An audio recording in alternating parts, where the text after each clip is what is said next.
মানহীন শিক্ষা প্রতিষ্ঠানে আপনি আপনার বাচ্চাকে দিয়ে ভাবছেন আপনার বাচ্চা সুশিক্ষিত হচ্ছে। জি না, আপনার বাচ্চা মানসিকভাবে শারীরিকভাবে বিকলাঙ্গ হয়ে যাচ্ছে।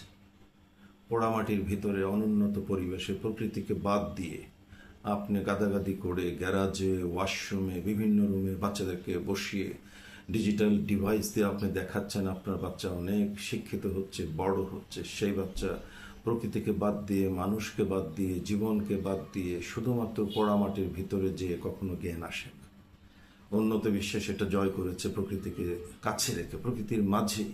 আর আমরা যেটা করছি, আমরা করছি প্রকৃতিকে একেবারে বাদ দিয়েছি, বাদ দিয়ে পোড়ামাটির ভিতরে ছোট ছোট রুমে বাচ্চাদেরকে গাদাগাদি করে বসিয়ে আমরা বলছি আমাদের বাচ্চারা সুশিক্ষিত হচ্ছে। আমরা পিতামাতা খুব আশ্বস্ত হচ্ছি যে আমার বাচ্চা অমুক নামি দামি স্কুলে আছে। আপনি যে দেখুন তো সেখানে জীবনের ছোঁয়া আছে কিনা, আপনি দেখুন তো সেই বাচ্চা এই প্রকৃতির সাথে মেশে কিনা, প্রকৃতিকে দেখে বাচ্চা প্রশ্ন করে কিনা, সে বাচ্চা দুঃখীর পাশে দাঁড়ায় কিনা, সে বাচ্চা মানুষকে ভালোবাসতে শিখেছে কিনা, সে বাচ্চা কিভাবে ভালোবাসতে হয়, দুঃখীর পাশে দাঁড়াতে হয়, পিতামাতার পাশে দাঁড়াতে হয়, সেটা শিখছে কিনা। সেটা শিখবে কি পোড়ামাটির ভেতরে, না জীবন থেকে?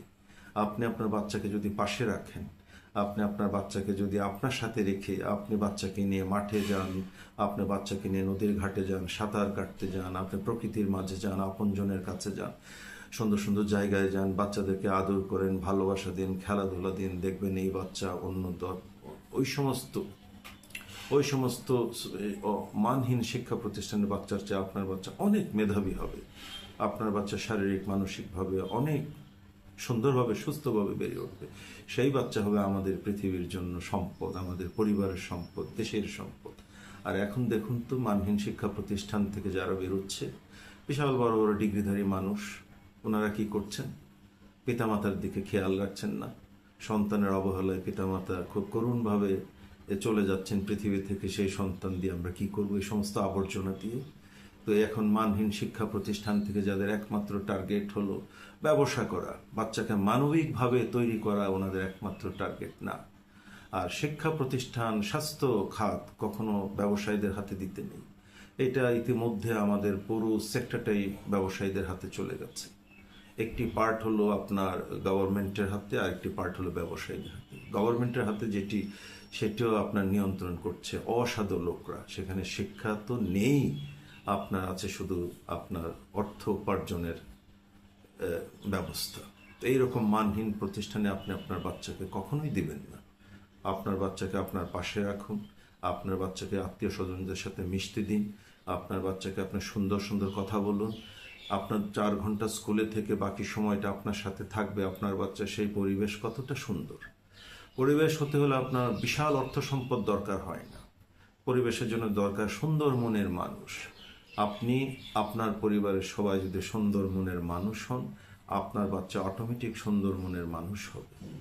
আপনি যদি সেই দায়িত্ব একজন ব্যবসায়ীর হাতে ছেড়ে দিয়ে ভাবেন যে আপনার বাচ্চা শিক্ষিত হচ্ছে, তাহলে আপনার চেয়ে বোকা আর কেউ না। আপনি আপনার বাচ্চাকে ধ্বংস করে দিচ্ছেন। এই বাচ্চা শারীরিকভাবে, মানসিকভাবে বিকলাঙ্গ হয়ে যাবে একদিন। এটা আমাদের সমাজের সাথে আপনার যুগোপযোগী না, বিজ্ঞানসম্মত শিক্ষা ব্যবস্থা না। এই সমাজের শিক্ষা ব্যবস্থার সাথে প্যারেন্টসকে ইনভলভ করতে হবে, পিতামাতাকে ইনভলভ করতে হবে, সমাজকে, প্রকৃতিকে ইনভলভ করতে হবে। আর প্রকৃতিকে, পিতামাতাকে, পরিবারের পারিপার্শ্বিক অবস্থাকে বাদ দিয়ে আমরা শুধুমাত্র ছোট ছোট খুপড়ির ভিতর বাচ্চাকে রেখে আমরা বলছি আমরা বাচ্চাদেরকে শিক্ষা দিচ্ছি। এই বাচ্চাগুলো সুশিক্ষিত হচ্ছে না, কারো না কারো বড় ধরনের ঘাটতি থেকে যাচ্ছে। সেই ঘাটতিগুলো আপনি টের পাচ্ছেন যখন তার বিস্ফোরণ হচ্ছে সমাজে। কিন্তু যারা যারা বুঝদার মানুষ, তারা বুঝছেন ঠিকই যে এই জেনারেশন ধ্বংস হয়ে যাচ্ছে, জেনারেশন ধ্বংসের শেষ প্রান্তে এসে দাঁড়িয়েছে। কাজে আর দেরি নয়, আপনার বাচ্চাকে আপনি ক্লাস 5 পর্যন্ত আপনি খেলার মাঠে দিন, আপনার পাশে রাখুন, আপনি পড়ুন, আপনি বাচ্চাকে পড়ান, বাচ্চাকে দেখান। সেখানে সায়েন্স থাকবে, সেখানে প্রযুক্তি থাকবে, সেখানে ইতিহাস থাকবে, সেখানে আপনার মেডিকেল সায়েন্স থাকবে, সেখানে জীবনের প্রয়োজনীয় জিনিসগুলো থাকবে, সেখানে ল্যাঙ্গুয়েজ থাকবে, ইন্টারন্যাশনাল রিলেশনসের কথাবার্তা বাচ্চাদেরকে শেখাবেন। সেই বাচ্চা বড় হয়ে যাবে এবং উন্নত বিশ্বের আর 10টি বাচ্চার মতো সে বেড়ে উঠবে, অথবা তাদের চেয়ে আমাদের বাচ্চা ভালো হবে। আশা করি বুঝতে পেরেছেন। Thank you very much.